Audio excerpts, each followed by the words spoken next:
Kingston University is raising awareness of gender equality with a week-long campaign which started yesterday. Professor of Health and Psychology Jane Ogden talked about the representation of women in the media. Well, for my talk's about body image in women particularly. It's to look at where it comes from, why women feel fat, but then also what we can actually do about it.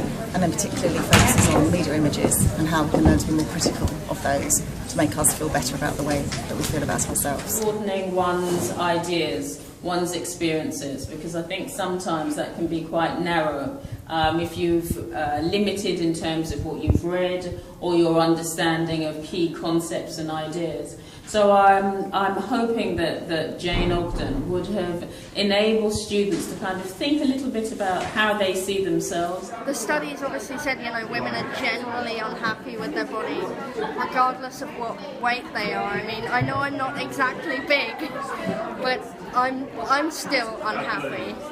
And that's, it's interesting to find that in statistical fact. The media sends us very strong images of what our ideals should be, and those ideals are fake and also unattainable. And then because of that, people compare themselves to those images and then feel bad about themselves because they don't match up. So what the media should do is to send us a much wider range or a variation of images so that we can develop a kind of sense of good enough and find somewhere that we fit into.